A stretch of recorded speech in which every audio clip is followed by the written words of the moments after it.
3 centuries after the first discoveries, Egypt continues to fascinate us.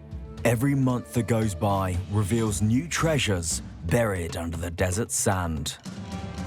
The fragmented nose was found in the area during an archaeological dig, so it was stuck back on. It hadn't gone far. Temples, pyramids, necropolises, and ancient cities are just some of the wonders that bear witness to the splendor of past pharaohs and their heirs. The Greeks used to make cakes called pyramids, and when they came to Egypt, they found colossal stone structures in the shape of their cakes, so they gave them the same name. This ancient civilization, which was thought to have been lost, is constantly reinventing itself in the Egypt of the 21st century. We are going to travel through time and space to rediscover it.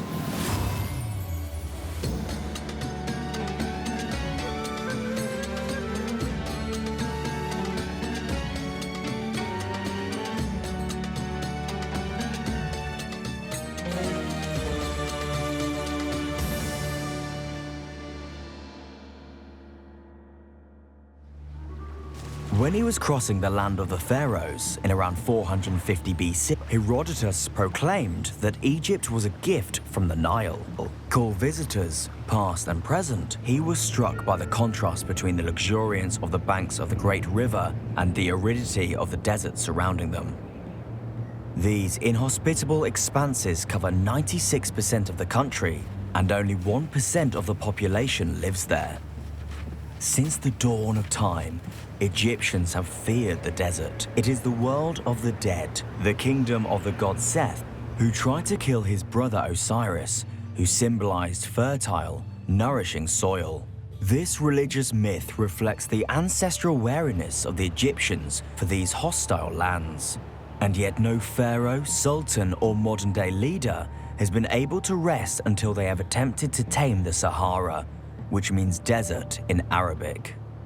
It is essential to the Egyptian economy. Since antiquity, slaves, precious woods, and wild animals have passed through it, along trails linking the oases. It is also a gateway for foreign invaders and the land of the nomads that sedentary Egyptians are so wary of. Despite the military presence, Egyptians from the Nile have never really succeeded in controlling this arid land. Today, it is still a place fraught with danger and rebellion. In Cairo, the overpopulated capital of modern-day Egypt, the desert and its dangers seem very far removed from people's day-to-day concerns. And yet, it is just there, on the outskirts of the city. As you go upriver towards the south, the River Nile takes on the appearance of a green snake surrounded by hostile lands. 1 hour from Cairo, the Siwa Oasis is the first refuge for the living from the dead. The desert surrounding it is particularly arid. Sometimes it doesn't rain for 5 years. And when the heavens finally open, all hell breaks loose. The water hurtles in torrents along these wadi with untold violence, leaving a lunar landscape in its wake. Wadi al-Hitan hasn't always been the desolate land we see today. A long time ago, it was a sanctuary for some massive animals.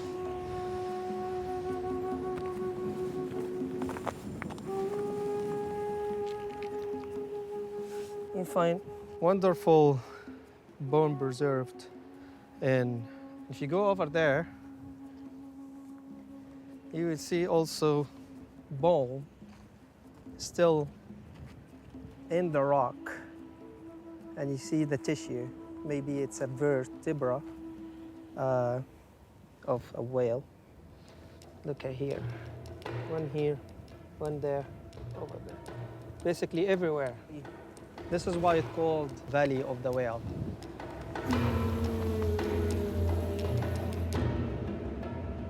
"40 million years ago, we are standing on the bottom of the ocean.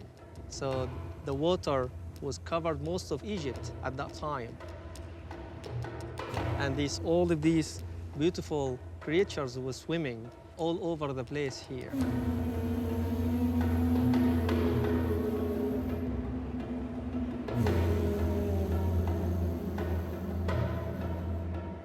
We are here looking at the most beautiful fossils in Wadi Hitan.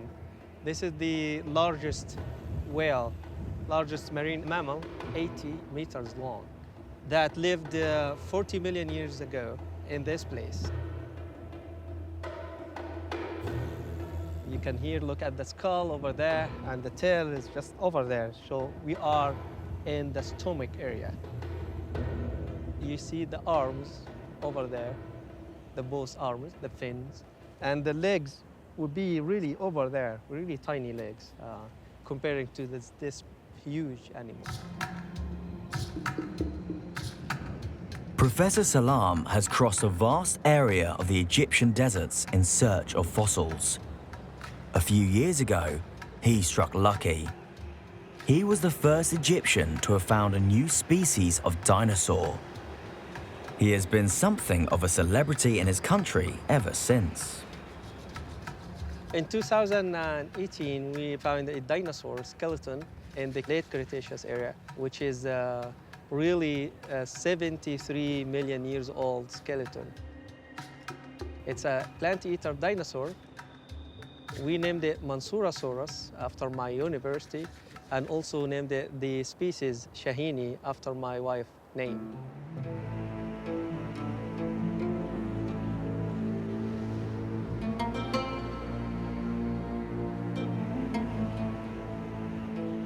It took millions of years for the sea to recede from Wadi al-Hitan, giving way to terra firma.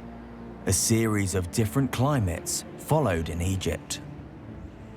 First the jungle, then forests colonized this part of the world. But in 5000 BC, the temperatures suddenly soared and desertification occurred, forcing the majority of the population to settle along the banks of the river Nile. It is perhaps this change in climate which is at the origin of Egyptian civilization. In this confined space, there was a need to organize a society, creating a strong royal power around a pharaoh. The desert took a while to colonize Egypt. The Giza Plateau didn't become arid until 1000 BC. The foot of the pyramids was in the savannah. Egyptians used to rub shoulders with the sort of animals now found in East Africa. They are depicted in bas-reliefs, offering their dead various species of gazelle and hyena, which they are thought to have tamed and even eaten. Desert animals such as horned vipers or jackals are also present. Of all the Egyptian deserts, the Libyan desert is the most feared. It covers an area of over 3 million square kilometers. The chances of survival are slim for travelers who get lost in its vastness. Their only hope is to find an oasis such as the one at Dakhla. Dakhla is a veritable peace haven, luxuriance in the face of chaos. The oasis owes its lushness to the work of humans who, over the millennia, have irrigated it and landscaped it. These palm groves stretching as far as the eye can see are the fruits of their labors.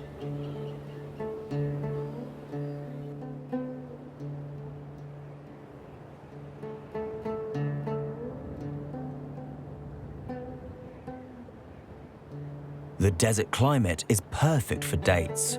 El Noir Farm has planted 50,000 date palms. This plant is the emblem of the oases. It has so many uses, even for weaving hats as protection from the sun.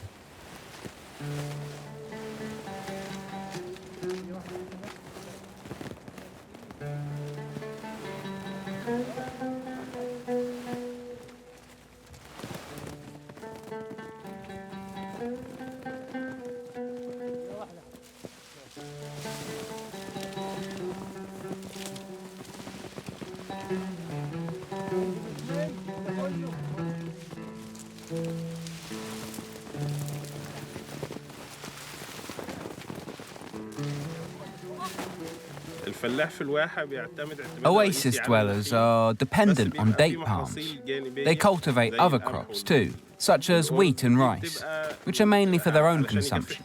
But their main source of income comes from date palms.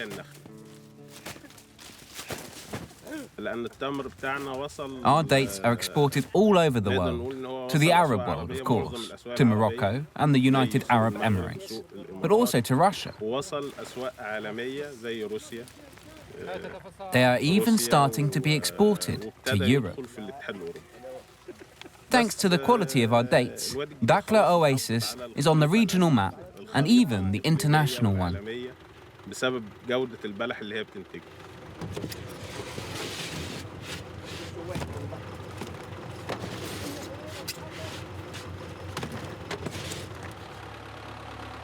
I haven't left the Oasis for 2 years. Before that, I was traveling for 5 years. I was an engineer in the oil industry. I used to travel to Cairo a lot, but I prefer life in the Oasis, with its calm and serenity, far from the crowds and the noise.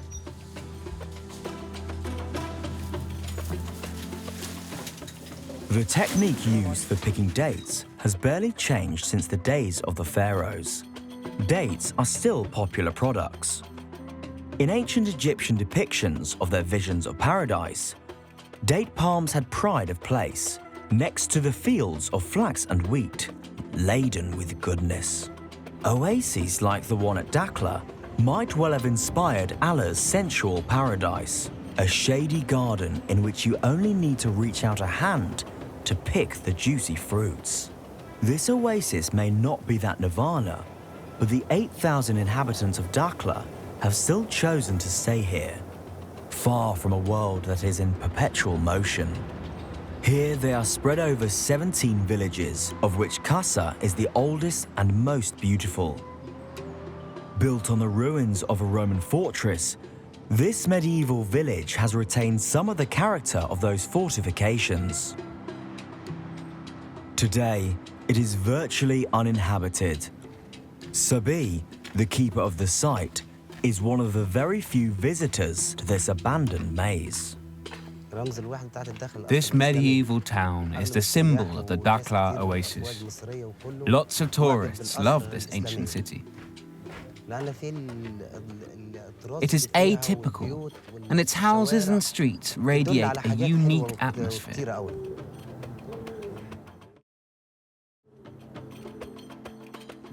You see this? That's palm wood. That's the wood that was most often used here.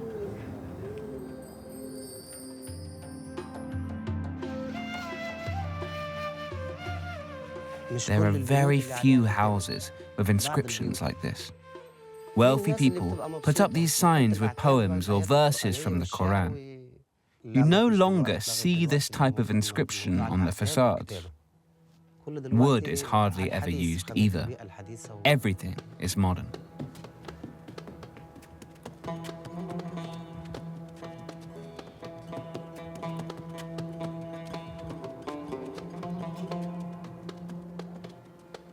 Qasa was settled in the 8th century AD, but it didn't reach its peak until the 16th century during the Ottoman Empire, as proved by the madrasa, which served as a school in the mornings and a court of justice in the afternoons.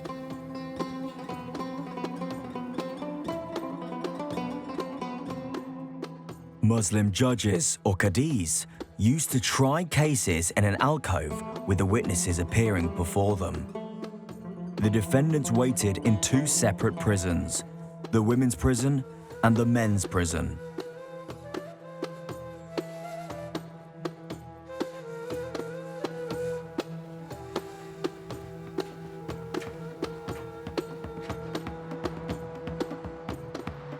What strikes casual visitors to this ancient city is that everything has been preserved in its original state, as if the inhabitants have only just left.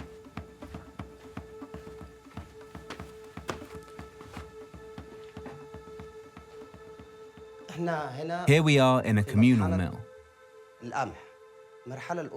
This is how it worked.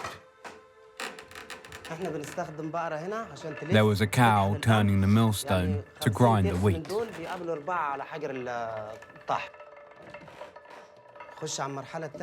The other job consisted of passing grains of wheat through this hole using this pendulum.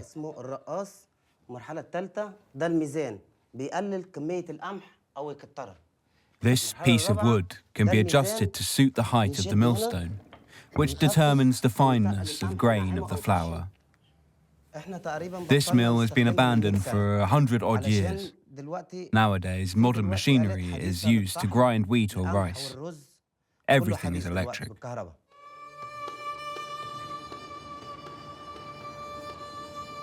There were several reasons why the inhabitants abandoned this medieval city. Adobe is a very fragile building material. When it rains, which is rare, the walls need to be rebuilt. Modcons also played an important role. Running water, electricity, and mains drainage managed to convince the more reticent among them. Today, only 3 or 4 families still live in this historic city centre. A few artisans have chosen to stay here to work.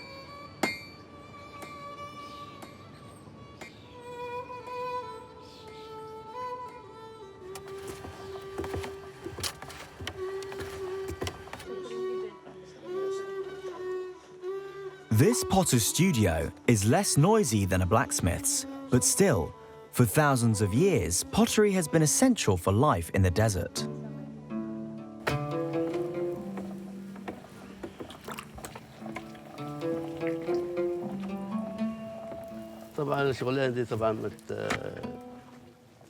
We make carafes, jugs, and jars. Anything you can make out of clay to keep water in. There didn't used to be fridges or metal containers to keep water in. But people are rediscovering the benefits of pottery. Doctors recommend that you drink water from pots for their mineral properties.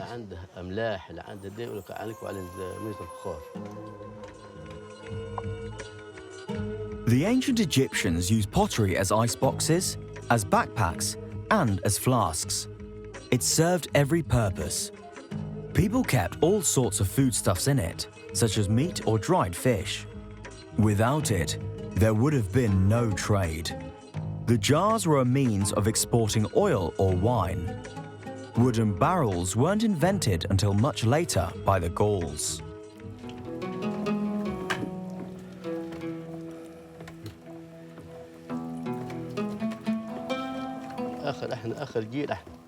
We are sadly the last generation of potters. After us, there will be no one. It's a difficult skill to master, and you have to learn it when you're young. You can't do it when you're older. It's over. No one wants to learn anymore.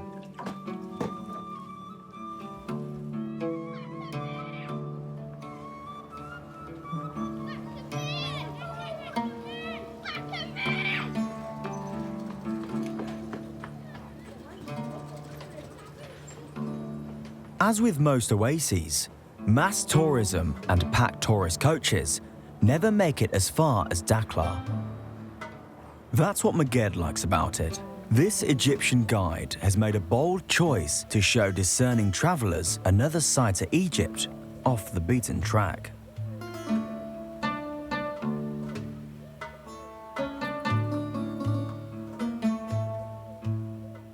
When you travel from one oasis to another, you see only desert.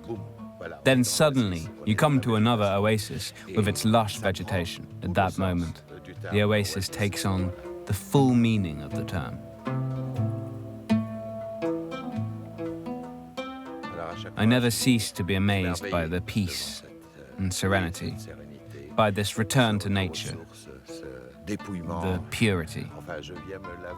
I come here to cleanse myself of all the stresses of the city, all the day-to-day worries. I come to this region to recharge my batteries.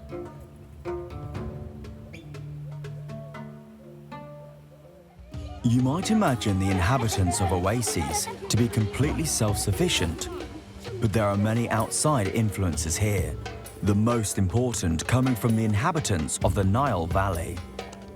In Dakhla, archaeologists have discovered traces from the days of the pharaohs dating back to 246 BC. The majestic tombs of ancient rulers show just how important this region was for central government. We are in front of the mastaba of Remtika, who was the governor of the Oasis during the 6th dynasty under the reign of Pepi II. Just next to it you can see another mastaba. The word mastaba now refers to the upper part, which is this rectangular shape. The mastaba of Remtika is missing that part. Its collapse is what led to the cave being protected. Mastabas, which are these rectangular edifices, surmounted the tombs of pharaohs from the 1st and 2nd dynasties in around 3000 BC, until a genius architect came and revolutionized these royal burial grounds. Imhotep, who worked for the pharaoh Djoser, came up with the idea of stacking the mastabas on top of one another, thus creating a pyramid shape. This pyramid, with its different levels, was the first of its kind in Egypt. There are over 100 pyramids in the country. Latterly, the pharaohs chose to be buried in the Valley of Kings. What all these periods have in common is that the burial grounds are always in the middle of the desert. The idea was to preserve the agricultural land on the banks of the Nile, which was already limited, and also to protect the mummies from the damp, which is their worst enemy. So the desert naturally became the kingdom of the dead.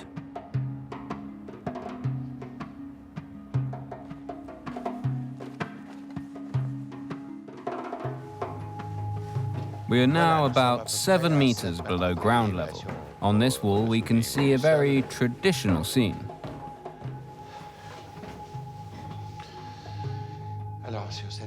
The sort found on all the tombs from the Old Kingdom. In the main passageway, there was always a portrait of the owner of the tomb. So that's Remtika with his wife opposite him. The scene is quite damaged, but we can see that she is bringing a lotus flower to her nostrils to inhale its scent. From the Old Kingdom onwards, the walls of these private tombs would have shown a variety of scenes, depicting daily life, and sometimes the funeral, whereas the walls of royal tombs featured exclusively texts and funeral scenes. So if all that had remained in Egypt were the royal tombs, we would have missed out on all the information gleaned from these fabulous scenes of daily life. For example, these scenes of ploughing. We can see a plough here with some cattle.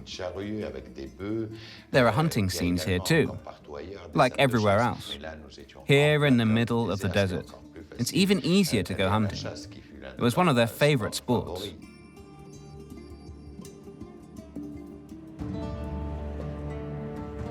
The governors, who were representatives of the king, built such elaborate tombs because the oases were vital to the pharaohs. This region is situated on a very important trade route called Darb el-Arbayim, meaning 40-day route. It was the caravan trail that connected what is now the region of Asyut with Darfur in Sudan.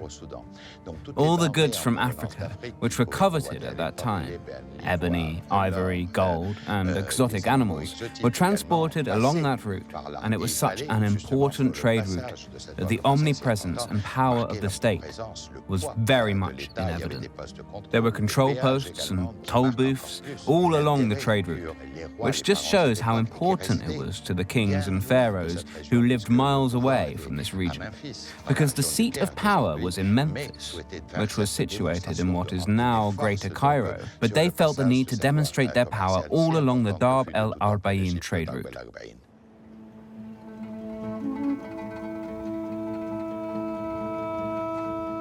So, the administration was established in Dakhla very early on, but the same is not true of another oasis. Situated over 500 kilometers from Cairo, Egypt didn't gain control of Siwa until the 6th century BC. 70 kilometers from the Libyan border, Siwa has long been protected by the dunes of the great sand sea that surrounds it. And yet, in the middle of this inhospitable world, small lakes are gradually appearing. They are a reminder of the sea that once covered the desert millions of years ago. Egyptian tourists love the scary experience of coming here from Cairo. Even with its hot water springs, they see the desert as a place fraught with danger. In the distance, we can just make out Lake Siwa.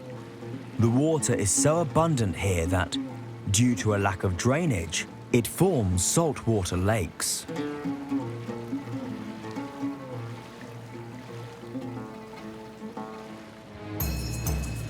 The town centre is a calm place. The Siwis are by nature placid. This is a far cry from the frenzy of the big cities. This serenity is embodied in the 7th century Shali fortress, which overlooks the town. Built from blocks of clay mixed with salt, it has gradually crumbled over the centuries.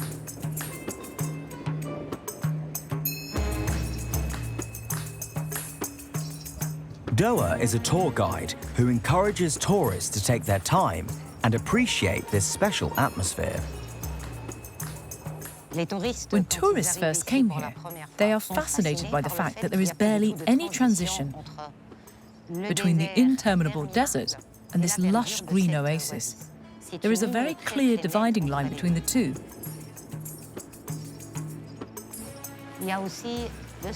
There are 281 springs here, and the inhabitants of Siwa live among them. Some of these springs, spouting up all over the oasis, serve as natural swimming pools for passing bathers. There is one whose popularity has never waned, because here you feel as if you are swimming in the wake of Egypt's greatest queen.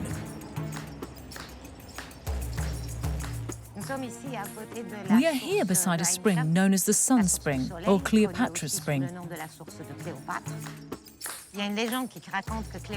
Some people say that Cleopatra came here to bathe.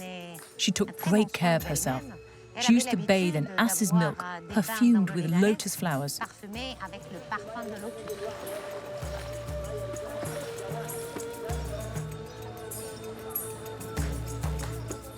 This spring is one of the best-loved springs by Egyptians because they feel as if they're following in Cleopatra's footsteps and making themselves beautiful. People love to swim around this spring. These springs are very relaxing places, with the water and the palm trees that surround them. Cleopatra, the penultimate queen of the Hellenistic dynasty of Ptolemy, may never have bathed at Siwa, but the Greek influence is apparent, particularly in the Oasis' main necropolis. The Hill of the Dead overlooks the town. Archaeologists have listed 1,500 tombs there. Many of them are damaged. The mountainside still bears the scars of all the unofficial digs carried out by Siwis over the centuries. Tomb robbers removed the bas-reliefs and sold them to foreigners. By some miracle, Siamun's tomb remains intact. The first thing you see when you go in is a typically Egyptian symbol, Nut, the goddess of the sky who eats the sun every night and gives birth to it again every morning in the form of a falcon. The decorations on the walls evoke the Hellenistic era: curly hair, beards and moustaches, Greek togas. The tomb dates from the Libyan period, a time when there were lots of Greek. Further on, a goddess under a sycamore tree is carrying a vase, from which, in between two trickles of water, a chain of ankhs is flowing, a sign of life in ancient Egypt, reminding us that in the past, just like today, the inhabitants of these oases were aware of their good fortune. But Siwa's 3,200 inhabitants have had to learn to live a life cut off from everything. It wasn't until 1984 that a tarmac road was built, linking them to the rest of the world. and it wasn't until 1987 that they discovered the joys of electricity. Perhaps it is that isolation which has preserved this unique culture. Siwa is home to the only Berber community in Egypt, the most eastern community in North Africa. Berbers are present throughout the Maghreb, as far west as Mauritania and as far south as Niger. Yusuf is an ardent defender of this culture and upholds all aspects of it. This lunchtime, he is entertaining the children of his family during their school holidays. To please his nephews, nieces, and his own children, he has chosen a dish that is typical of Siwa. Now that I have covered them with sand, my work is done. We will dig them out in about an hour's time. The most important thing about this recipe is that it stays well sealed. If there is a leak, the chickens will be too dry. When Yusuf speaks to his brothers, sons, and nephews, even though they can all speak Arabic, he prefers to use a local Berber dialect called Siwi.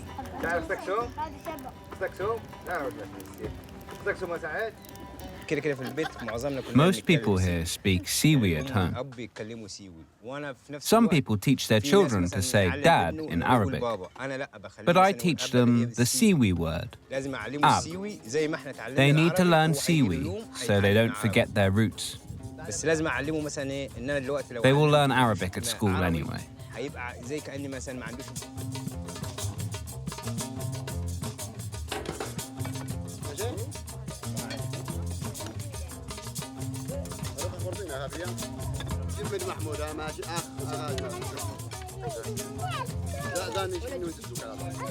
The advantage of the Siwa Oasis is that it is far from everything.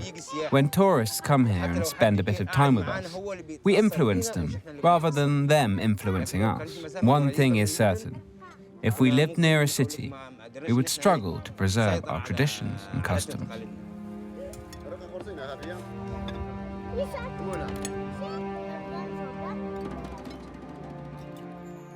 The gentleness of the inhabitants of Siwa is in stark contrast to the harshness of their environment. The lake, a symbol of the oasis, is not the haven of peace it first appears to be. In this salty water, no fish or amphibian can survive. The salt covers the banks and the surface of the water like a shroud. But the Siwis have turned it to their advantage. Egyptians have been eating salt since Neolithic times, supplied by the inhabitants of the oasis. Salt mining is still Siwa's main industry. You start by digging a pond, and then you hit the layer of salt. At this stage, the salt you extract is still brown because it contains soil. To wash it, you have to rinse it in water. We use the mechanical digger to give it about 15 rinses. When the salt is nice and white, we pile it up and leave it to dry. Salt from Siwa is appreciated for its flavor, but large quantities of it are exported to Europe or Canada, where it is simply used to de-ice the roads in winter. This big machine is a grinder. This is where the salt crystals are ground. This is a 12 caliber grinder. There are lots of different calibers, from the highest to the lowest, which is used to make table salt.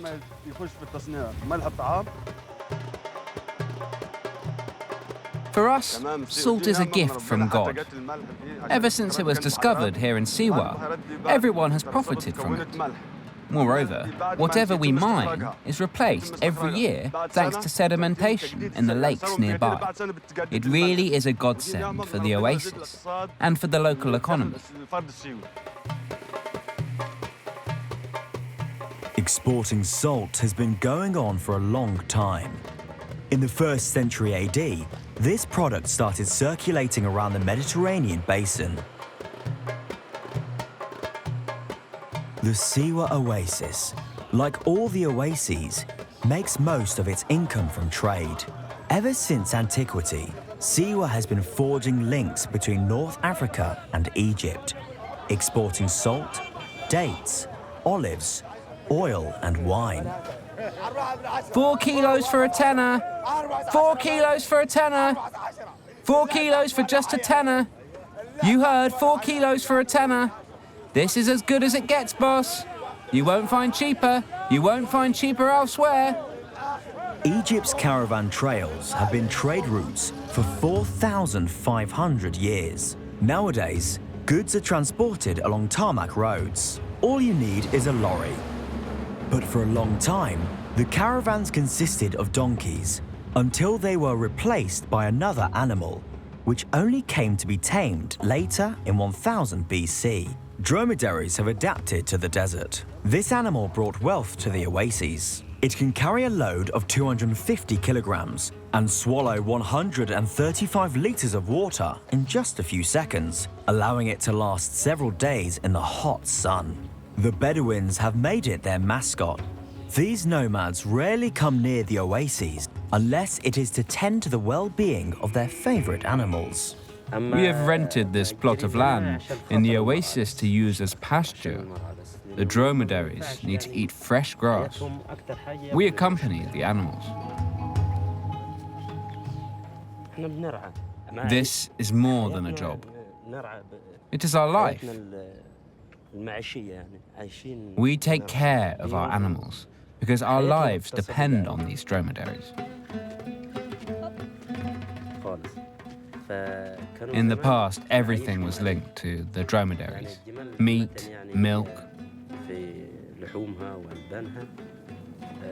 They even protected humans from storms and hardship. People used to ride on their backs. They transported people's worldly goods, even crops. Dromedaries can carry anything. للسكن بتاعنا حتى الزرع يعني اللي هو من الحبوب وغيره كانت على الجمال I am getting them ready to spend the night here. I have to tie them up. Otherwise, they might wander off and get lost. To be honest with you, I don't really have anywhere to put them. I'm not really settled in the region. That's just how it is. I don't settle anywhere. Every day, I stay somewhere new.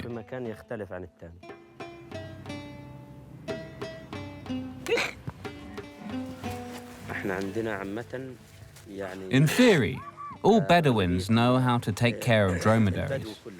But the younger generation is losing this expertise. Take young Mahmoud here. His grandfather kept dromedaries, but he didn't have time to teach him. He's been accompanying me for a month now. He is learning techniques for approaching them and communicating with them, but he's still a bit scared of them. He'll soon get used to them.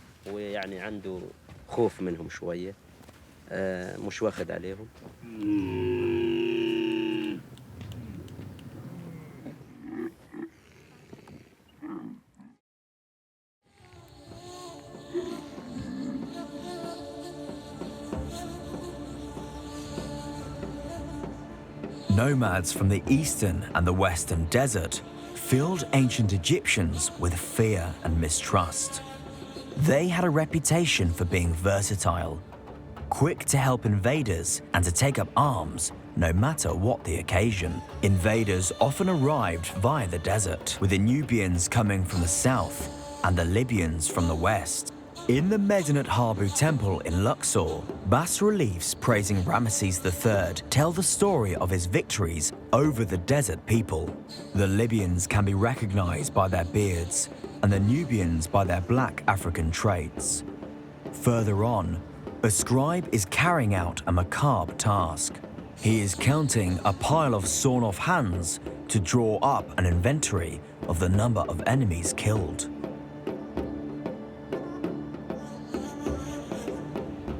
Throughout their long history, the Egyptians haven't always succeeded in holding off invaders.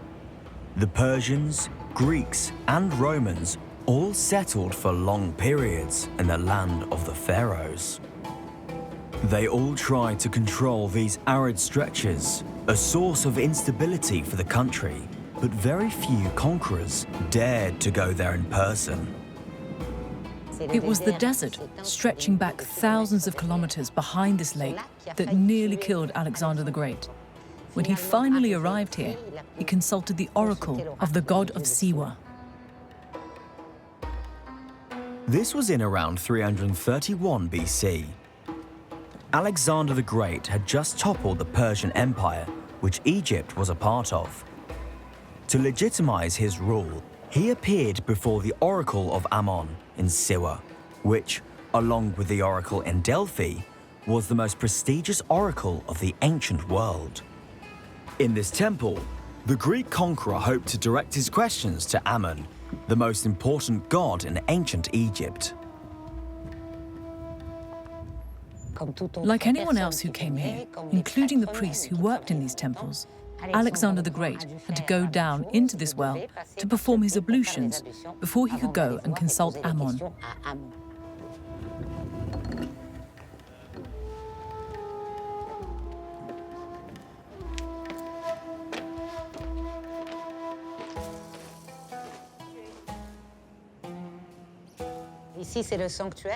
This is the sanctuary. In the middle stood the statue of the god Ammon. Alexander the Great went to ask his questions. He had two questions in mind. The first was to ask the name of those who had killed his father, and the second was to ask whether he could avenge his father. Ammon told him repeatedly that his father wasn't dead. His father was with the gods. Alexander really liked that response. And the second response he got was that he was the son of a god. That was the ideal response. Thinking he was like the pharaohs, he thought he had the right to govern the whole country. These questions weren't just personal, they were also political. He needed validation and the agreement and acceptance of an Egyptian god. Alexander must have heard an actual voice answering his questions, but it wasn't the voice of a god. The priests at the oracles used various devices to trick their visitors. Some even hid inside hollow statues and made them speak. In Siwa, the system was more rudimentary, but just as effective. When Alexander the Great came here, the statue was over there. The priest accompanied him to the statue and then climbed up there by a back route that was hidden, of course. The priest was able to speak without Alexander the Great seeing him, though he thought it was the voice of the god speaking to him. In reality, more than the god Ammon, it was the clergy that interested Alexander. By finding favor with the priests, he was assured of their precious support to reign over these mystical Egyptians. In the Karga Oasis in southern Egypt, other invaders have left their mark. The Romans were the last conquerors of the kingdom of the pharaohs. Following the example of their predecessors, they did their utmost to protect this distant frontier of their vast empire. The imposing Roman fortress overlooking the oasis protected the nearby caravan trail. Like Alexander the Great, the Romans were willing to reconcile with Egyptian beliefs. In the middle of the fortress, they erected a temple in the best ancient Egyptian tradition. It is dedicated to Ammon for the Egyptians and to Jupiter for the Romans. A new religion soon upset this established order. From the 3rd century AD, the Karga Oasis became a refuge for early Christians fleeing violent persecution by the Romans. The necropolis of El-Bagawat, with its 200 tomb chapels, bears witness to a surprising continuity. Like the ancient Egyptians, the Christians came to bury their dead in the desert.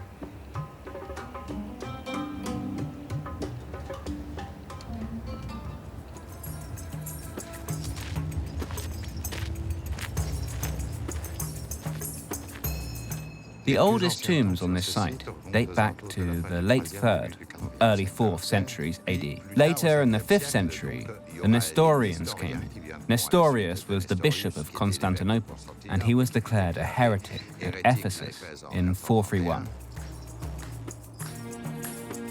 So this site was occupied first by Christians fleeing persecution by Roman pagans, and later by Christians fleeing persecution by other Christians who had different ideas about the nature of Christ. Nestorius declared that Mary was the mother of mankind and not the mother of God.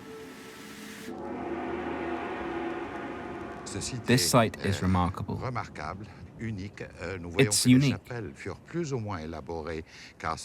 As you can see, these tomb chapels were more or less elaborate, depending on the wealth of the families. Some even have courtyards, with columns at the entrance to the tomb, whereas others are really quite modest. Some of these tomb chapels have been painstakingly decorated. Visitors can still admire these 1600-year-old paintings, reflecting the faith of these early Christians. Here we see Moses guiding the people of Israel to their fate of having to wander in the wilderness for 40 years in the Sinai desert, pursued by an army of pharaohs. This is the scene that has made this chapel famous. There is perhaps a link to be made between this flight into the Sinai desert and the flight here towards another desert with its oases. Here we have a very interesting detail. There are two normal Christian crosses here, but underneath them we have this shape derived from the ancient Egyptian ankh, the symbol of life, adopted by early Christians in Egypt. When they were unable to declare their Christian faith, they substitute their crosses for this ankh, or ansate cross, inherited from ancient Egypt.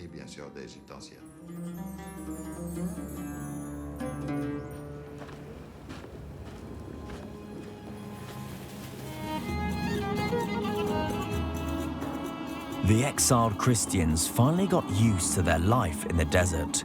There are traces to be found at the Karga Oasis, which suggest they stayed here until the 7th century AD. For modern Egyptians, living in the desert is not an obvious choice. 94% of the population still lives on the banks of the Nile. But demographic problems have caught up with them. In 1900, Egypt had 10 million inhabitants. It has 100 million inhabitants today, and it is predicted that that figure will rise to 200 million by the end of the century. Leaders have no choice but to free up more agricultural land as they try to feed everyone and relieve the congestion in the old city of Cairo, with its 20 million inhabitants. 45 kilometers from Cairo, a new capital is emerging, like a mirage in the middle of the desert. There is a massive project underway to build a city 7 times the size of inner Paris.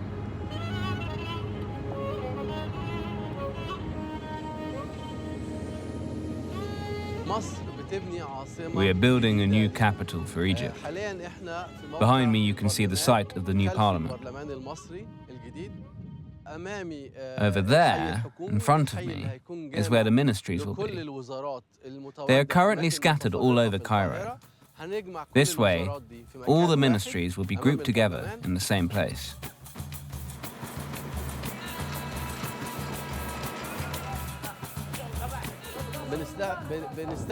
Every day, around 200,000 to 300,000 people come to work here, both engineers and builders. It is a good way to solve the problem of unemployment.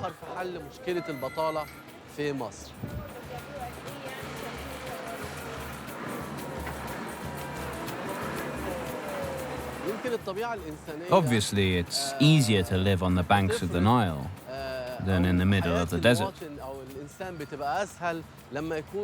But with 100 million inhabitants concentrated around the delta and the riverbanks, it was time to act. It was time to decide to conquer the desert.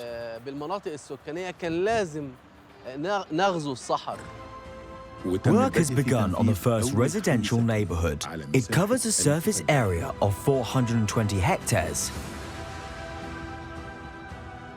and 25 blocks of flats are being built. With the help of publicity campaigns, the authorities are hoping to attract some of the inhabitants of Cairo. In 20 years' time, the new capital should be able to accommodate about 6 million people. Convincing 6 million people to leave the historic city of Cairo to live in the middle of the desert won't be easy, but we are relying on our ability to transform this patch of desert into a paradise, and that's what will make them want to come here.